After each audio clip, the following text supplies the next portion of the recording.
At my mother's funeral, my sister mocked me in front of everyone for the clothes I was wearing. What she didn't know was that those same clothes came from my own fashion line and empire worth $2.4 billion.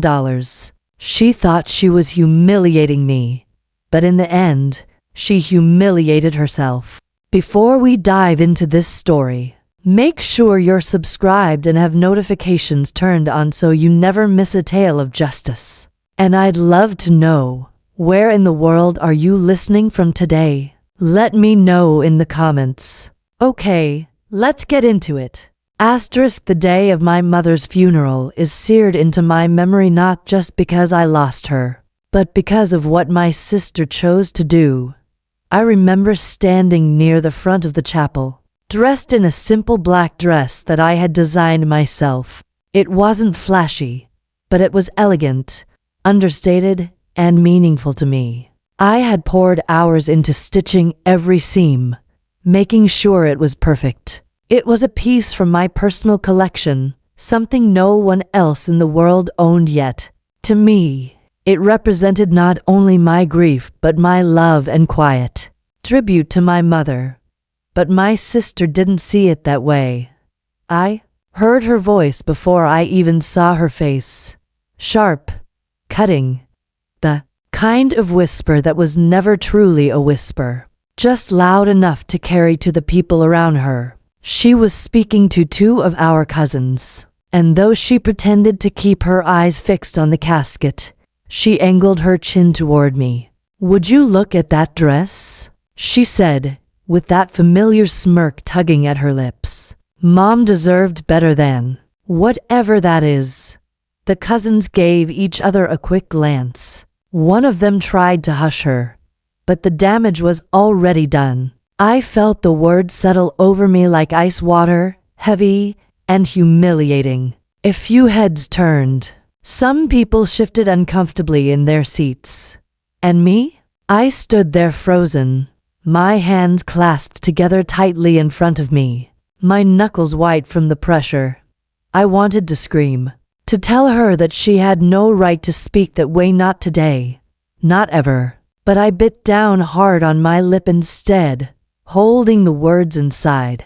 It wasn't the place. Not here. Not now. The irony of it all burned in my chest. She had no idea what she was mocking. She thought I was wearing something cheap or inappropriate. But in truth, the dress represented everything I had built. She didn't know that behind the scenes, I had built a fashion empire that had already spread across continents, dressing celebrities and royalty alike. She didn't know that the very thing she ridiculed was worth billions. And that's what made it sting and satisfy all at once: her ignorance. I forced myself to take a slow breath, letting my gaze settle back on the casket. I told myself this was not the time to fight her battles of arrogance. Today was for Mom. Today was supposed to be about honoring the woman who raised us, who sacrificed so much. But as I stood there, hearing muffled chuckles ripple through a corner of the room, I knew this moment would not fade away. This wound would linger, because it wasn't just about a dress. It was about everything my sister had ever thought of me: small, insignificant, unworthy. And for the first time in a long while, I felt a cold, steady determination rise up inside me. This wasn't over. This wasn't over. Those words echoed in my mind as I sat quietly through the service, staring at the polished wood of my mother's casket. But to explain why that moment hurt so deeply, I need to step back and tell you about who we were: my sister, myself, and the strange dynamic of our family. I grew up as the quiet one. Even as a child, I preferred sketchbooks to spotlights. While other kids were shouting in the playground, I was tucked in a corner, sketching dresses from scraps of ideas that floated through my head. My mother encouraged me, even when she didn't fully understand where it might lead. She'd smile at my messy pages and say, "You've got something special. Don't let anyone tell you otherwise." But my sister, she was different. From the moment she could talk, she demanded attention. She wanted the best toys, the best clothes, the best grades, and if she couldn't get them, she would at least make sure she looked like she did. She was bold, sharp-tongued, and carried herself with an air of superiority that only grew as we got older. Our relatives used to joke that she was the star and I was the shadow. It wasn't meant to be cruel, but over the years, it started to feel true. She was loud, glamorous, and unafraid to take up space. I was quiet, practical, and often dismissed as the sensible one. The truth was, I didn't mind being underestimated. There's a certain freedom in it when no one expects much from you. They don't pay close attention to what you're building behind the scenes. But my sister? She thrived on being seen, and she hated when I didn't fit neatly into the role she wanted me to play.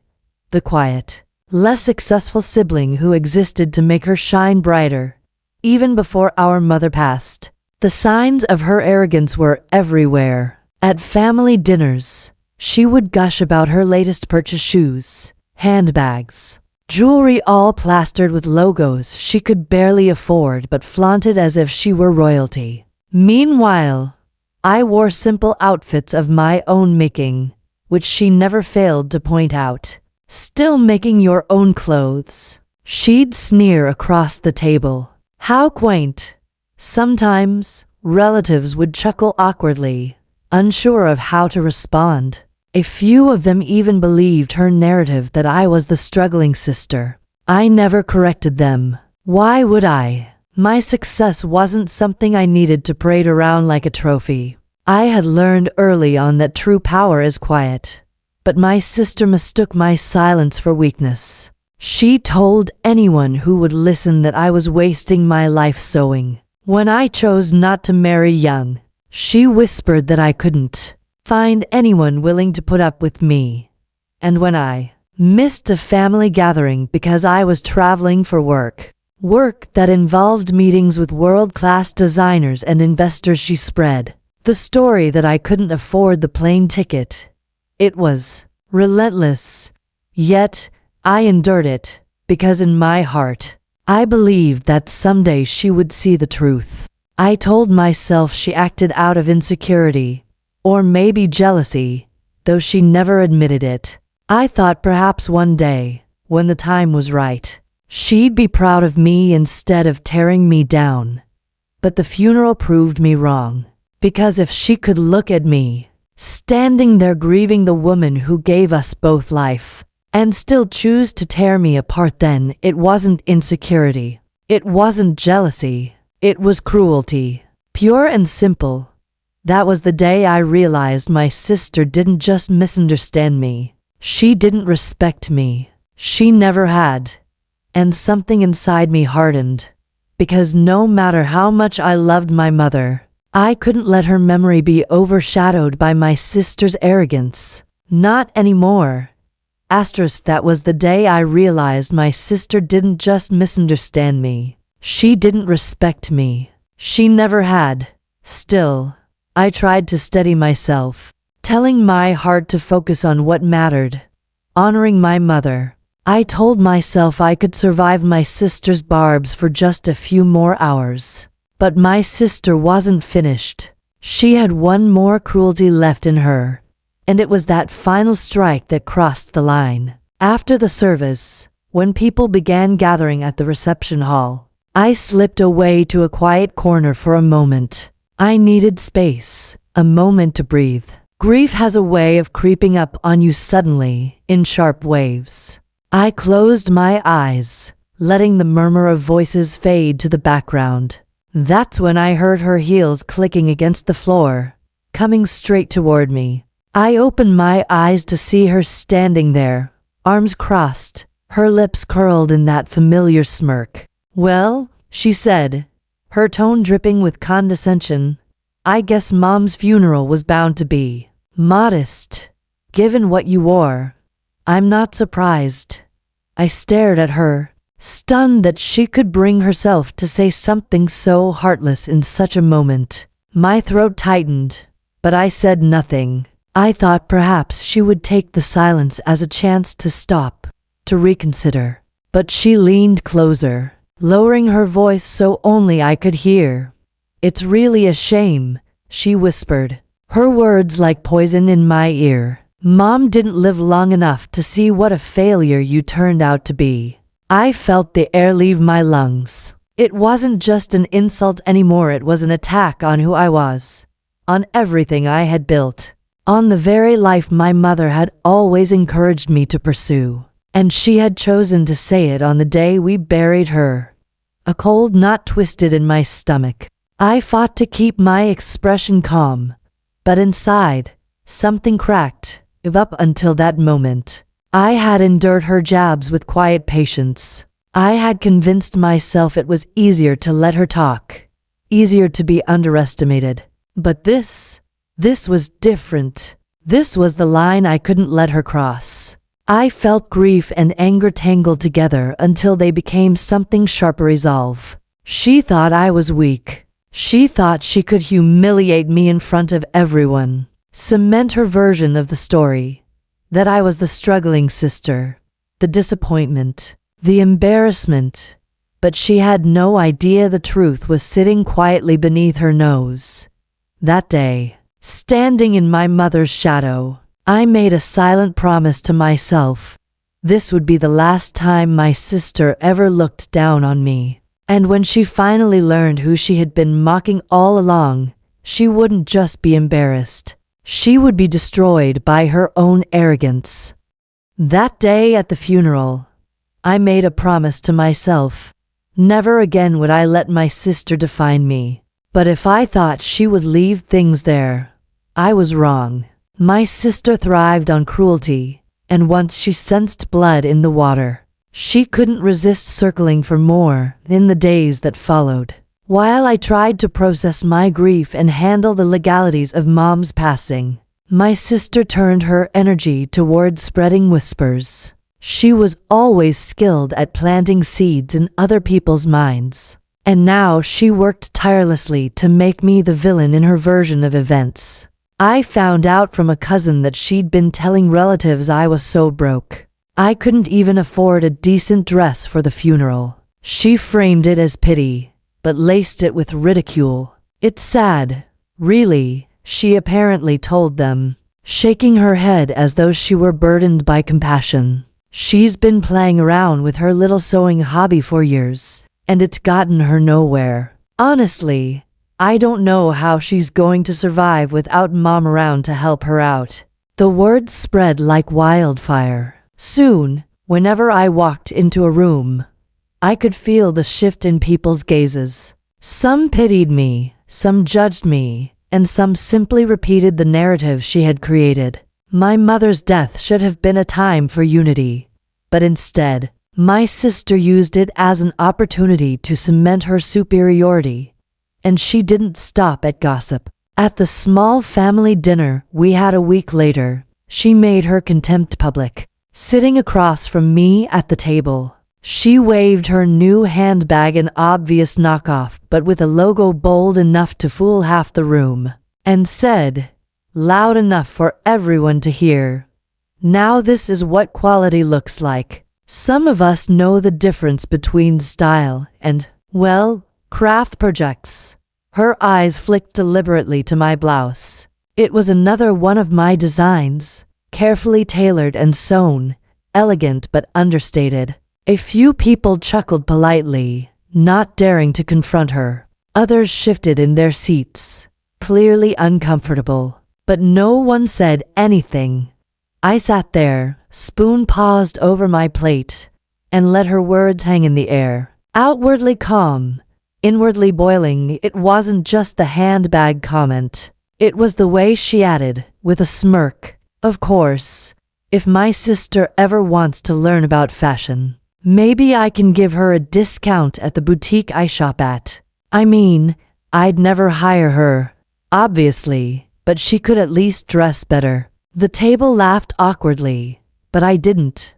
Her arrogance was suffocating. Every time she opened her mouth, she tried to strip me of dignity, to cast me as small and insignificant.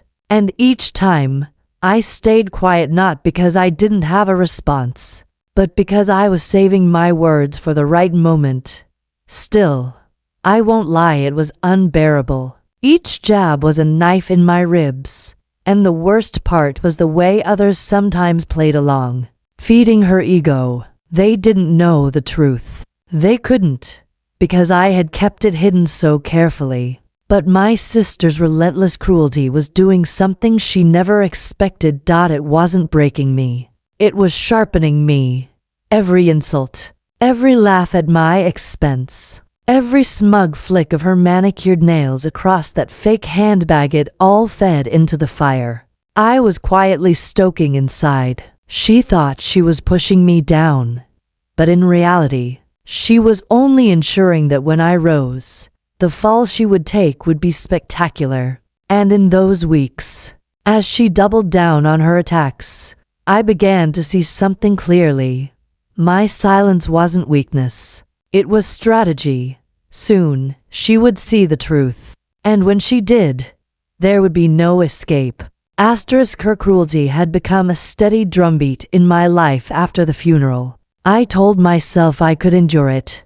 I told myself patience was strength, but patience has its limits. And she eventually found the one wound deep enough to cut through my restraint. It happened at the funeral reception, in that fragile, liminal space where grief and etiquette mix awkwardly. Everyone was milling about, balancing plates of food and murmuring condolences that felt both genuine and rehearsed.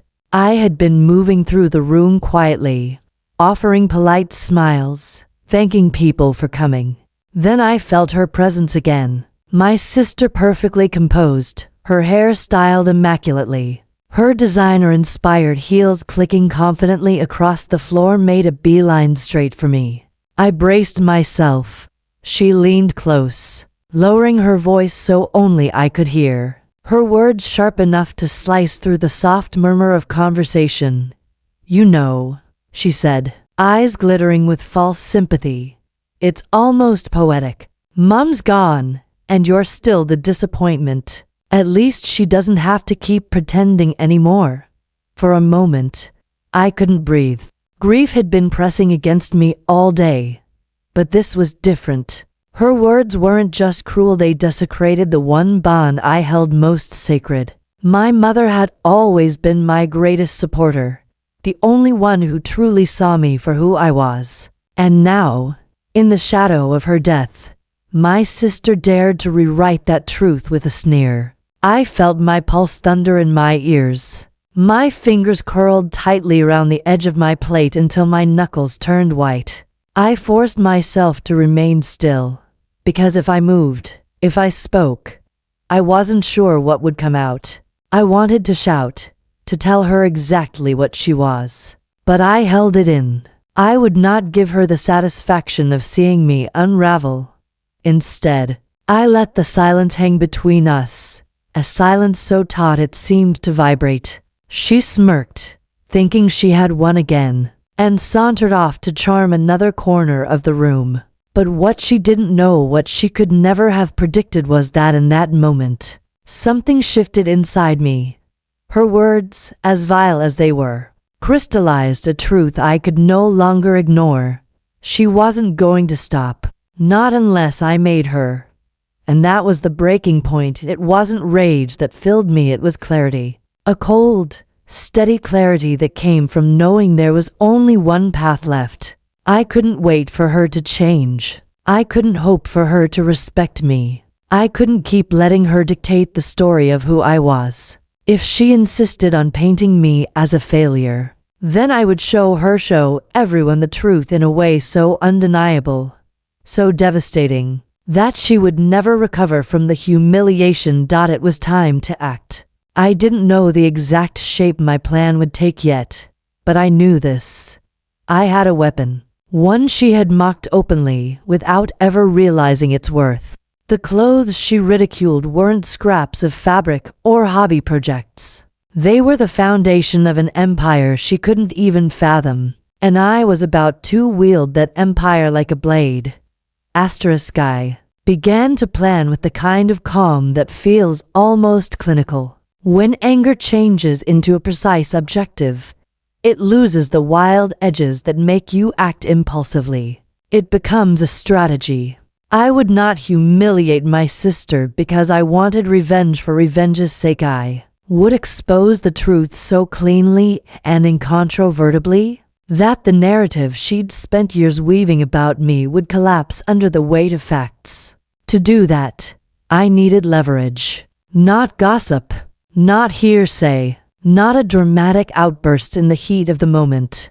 I needed evidence so concrete no one could call it coincidence or luck. I needed a way to show, in one breath, that the woman she had mocked at our mother's funeral was the very person behind the brand she'd never heard of. The brand that had quietly become a household name in the highest circles of fashion.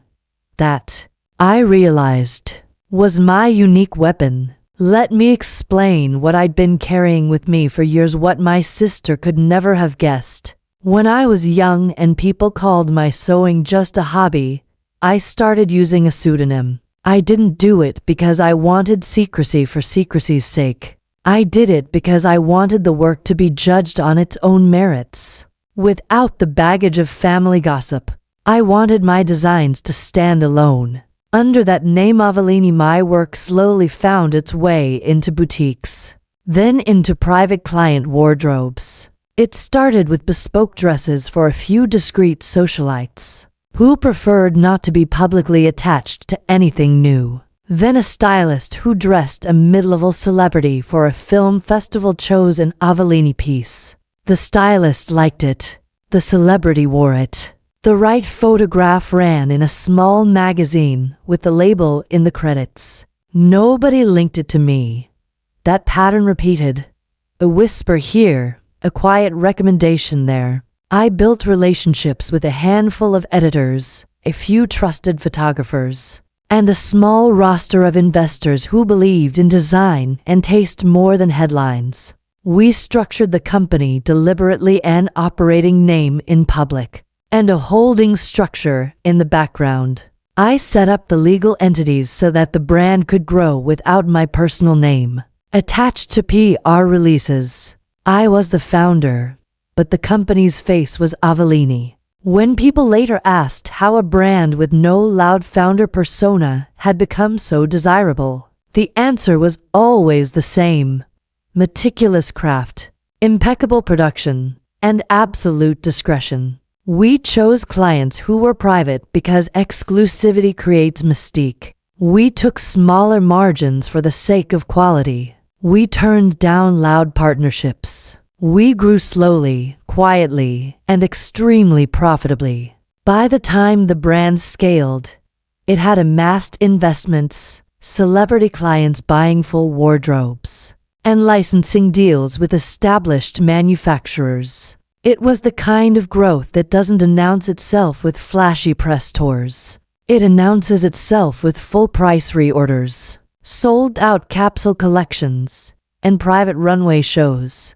Most people never looked beyond the label. My sister certainly didn't. To her, my sewing was craft. To the world, it was a brand that commanded respect and price points she could barely imagine. But a brand, even a well-protected one, needs moments of public revelation. That's how fashion moves from exclusive whispers into the wider conversation.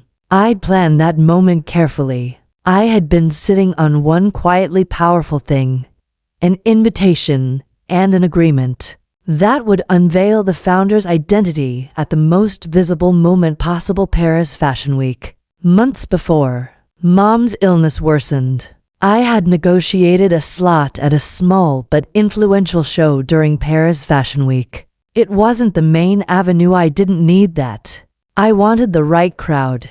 Editors who cared about craftsmanship, buyers who understood price to value, and a handful of journalists who knew how to write the precise profile that would ripple out to mainstream business pages. Simultaneously, I had a feature in negotiation with a major fashion magazine and a business profile going to a financial magazine, both timed around the show's release, so the creative narrative and the business valuation landed together.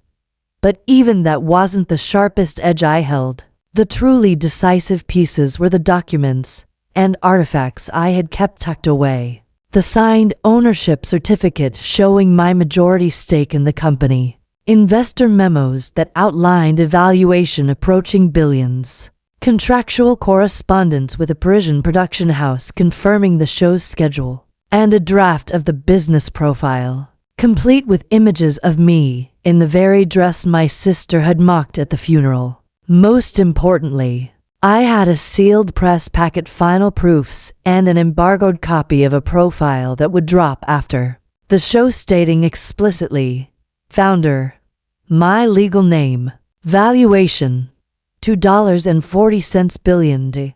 It sounds theatrical to describe a folder like that as a weapon, but the truth is, in the right hands it was. Paper is evidence. Photos are proof. Signed contracts are facts. I didn't need to fabricate anything. I only needed the right moment to lay it on the table.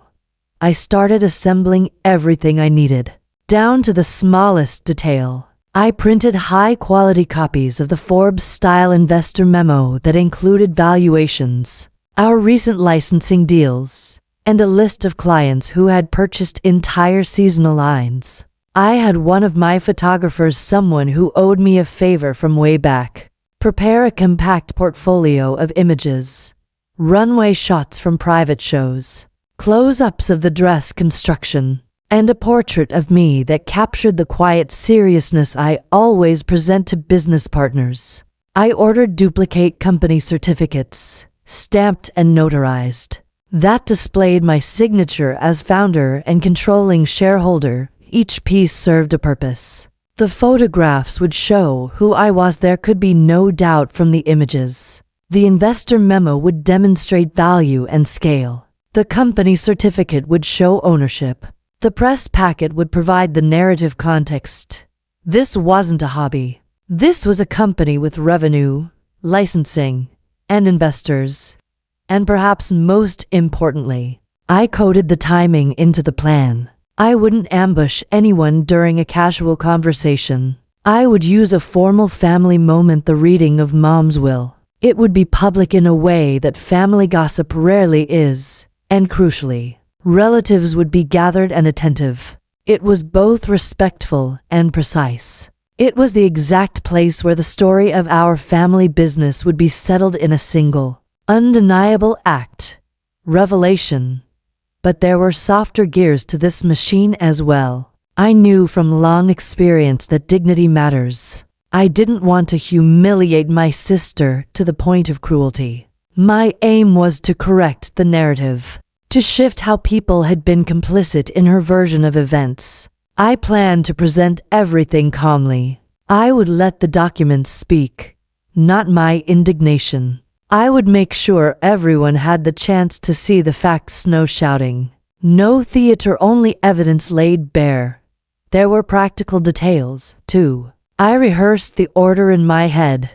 Rive in a piece from the collection. That reinforced the brand's aesthetic. Wait until the reading began and my sister felt safe to continue her posturing. Then, when she aimed a dig or a comment in my direction, I would produce the portfolio and the press packet. If she denied it, I had notarized certificates and investor memos to hand over. If she accused me of fabrication, I had witnesses and contacts, journalists and lawyers ready to corroborate. I had prepared phone numbers, printed emails, and a single, concise statement I could read aloud that tied it all together. Most of all, I prepared myself emotionally. For weeks I practiced the calm voice I would use so my sister could not bait me into shouting. I rehearsed steady breathing and the phrase I would say if anyone tried to deflect. Please look at these documents. They speak for themselves. It was as much a psychological tactic as a legal one. Keep the moment factual, And your opponent's theatrics look petty by contrast. There is a strange clarity in holding the facts in your hands. You feel the weight of paper, the authority of signatures, and the truth of what you created. My plan was not about revenge in the poisonous sense. It was about justice, a writing of a story that had been twisted and manipulated. My sister had spent years defining me by what she believed I was not. I would redefine the narrative in a way she could not undo. When the plan was set, I slept that night with a steady, cool resolve. I would not be loud. I would not be vengeful for the sake of spectacle. One would be thorough, factual, and unassailable. She would see the truth, and it would be undeniable. She mocked my clothes without knowing the name attached to every seam. That ignorance would end one document at a time. Asterisk, the day of the will reading carried a strange stillness. I remember walking into the lawyer's office, the same oak-paneled room where my mother had signed countless documents over the years. The air smelled faintly of polished wood and old paper, a room where family matters were given the weight of permanence. My sister was already there, seated with her legs crossed, scrolling through her phone as though she were waiting for a flight instead of the conclusion to our mother's legacy. She barely looked up when I entered. "Oh," she muttered, her tone dismissive. "You came." That word came as if I were an outsider to my own family. I felt the familiar sting, but this time it didn't take root. I had come prepared. We sat through the preliminary matters, the lawyer explaining the structure of Mom's estate, the executor's responsibilities, the legal language that filled the air like static. My sister feigned interest, nodding occasionally, though I could see the impatience in the way she tapped her nails against the table. She wanted to know what she was getting. That was all. And then, inevitably, she turned her attention to me. "I suppose," she said suddenly, her voice rising just enough for everyone present to hear, "this is where we pretend we'll be splitting things evenly. Even though some of us never contributed a thing." There it was, the moment I had rehearsed for. The bait, the public stage, the narrative she thought she controlled. My pulse quickened, but my voice came out steady. "That's not true," I said quietly, opening the leather folder I had carried in with me.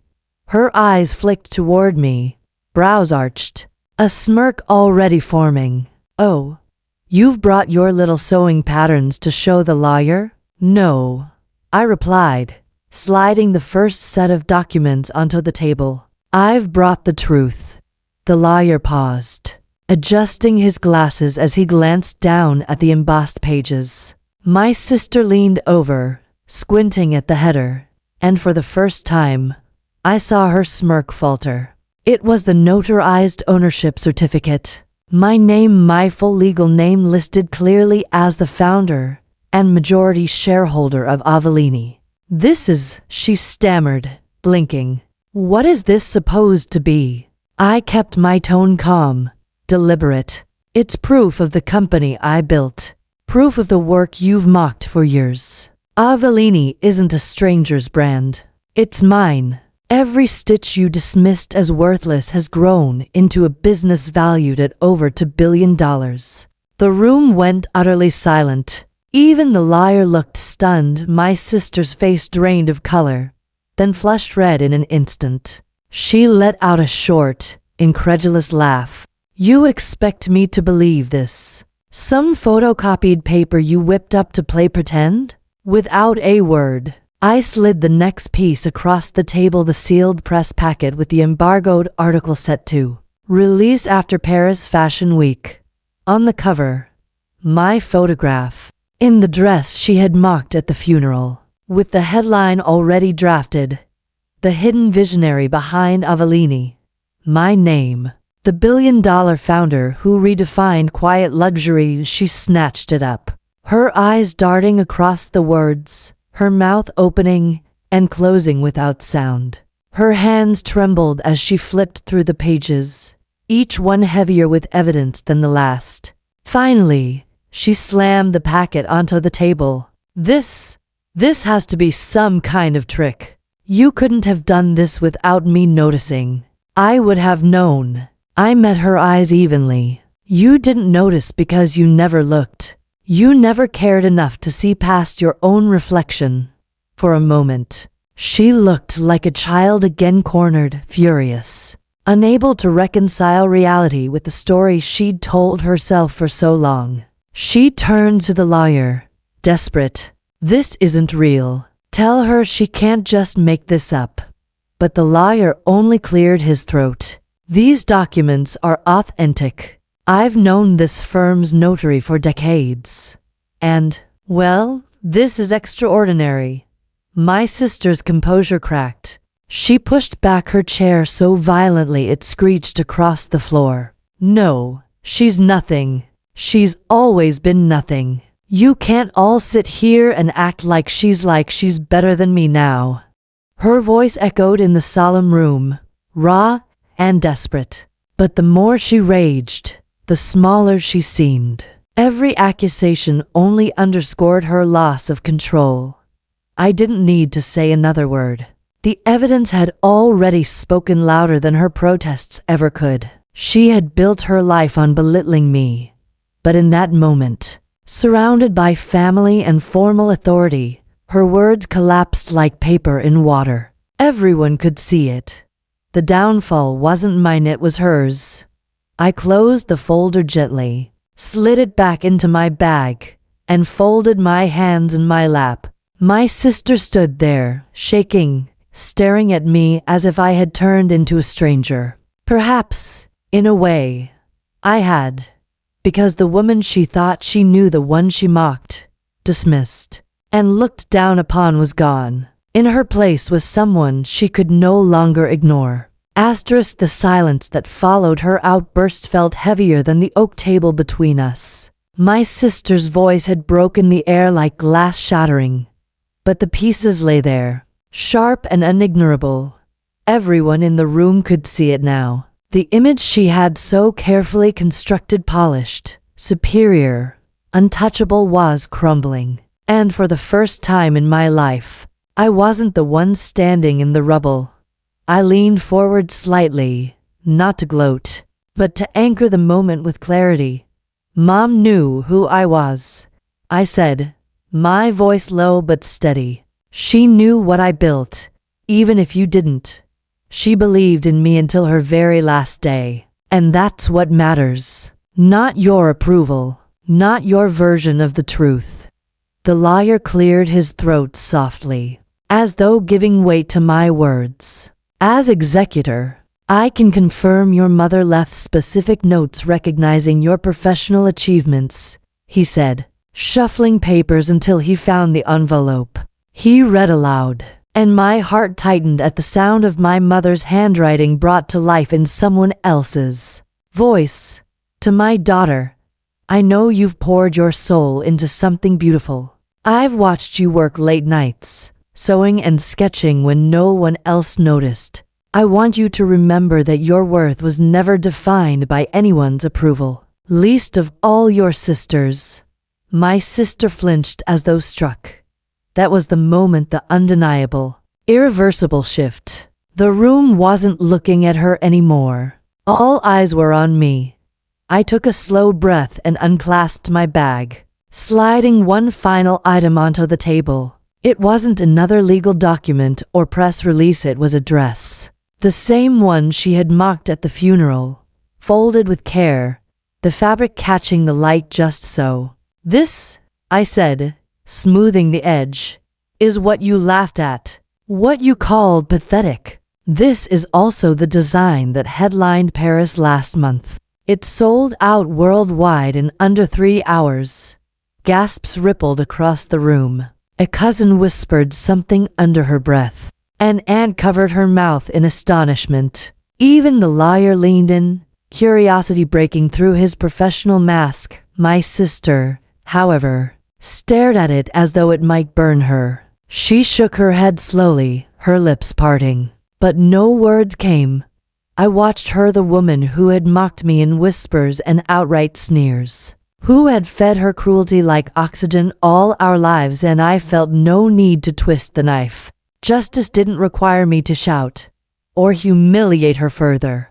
Justice had unfolded naturally, perfectly, in front of everyone. The very thing she used to belittle me had become my triumph. Her weapon had turned back on her, and she sank back into her chair, her shoulders curling inward as though trying to shield herself from the eyes on her. For the first time, she seemed small, not because I wanted her to be, but because she finally stood in the truth of who she was.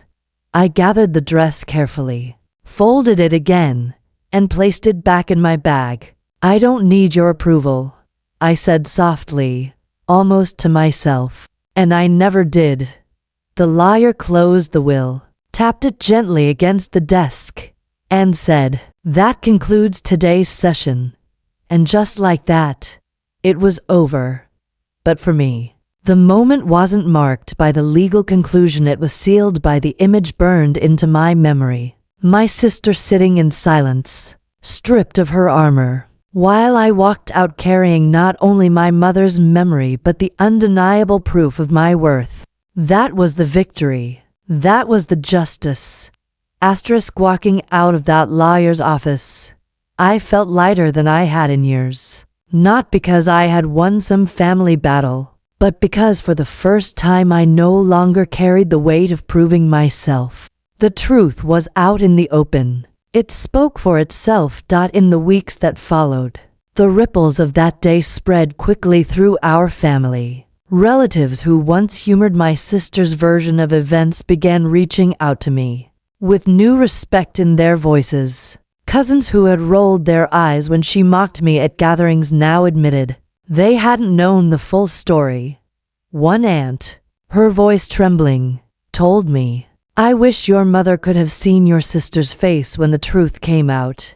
I smiled gently. "She didn't need to," I replied. "Mom already knew." As for my sister, silence became her shield. The woman who had built her identity on being the center of attention suddenly withdrew. She stopped attending family events. Her calls grew infrequent, and when she did speak, her words carried none of the sharpness they once did. I never gloated, never rubbed salt in the wound. Justice had already been served, and perhaps the most fitting punishment of all was the one she created for herself: isolation. Because once her mask cracked, people saw her arrogance for what it truly was, and they didn't admire it anymore. Meanwhile, my life took on a new rhythm.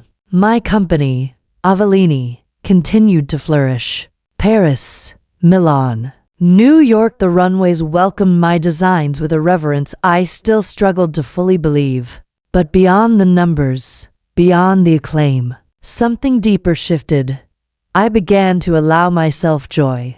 I started attending events not just as the quiet designer working behind the curtain, but as the woman who had built it all. I let myself accept compliments without deflecting. I stopped shrinking to fit the expectations others had imposed on me, and yet, I kept my humility. Because success, I realized, wasn't about the billions on paper or the headlines in glossy magazines. It was about walking into a room and knowing who I was, without apology. Every time I wore one of my dresses, whether in a boardroom or on a runway, I thought back to that day, at the funeral, to the smirk on my sister's face, and to the certainty with which she dismissed me. And every time, I felt a quiet, enduring sense of peace. The moral of it all was simple. Really, cruelty can make noise, but truth endures in silence until it's ready to be revealed.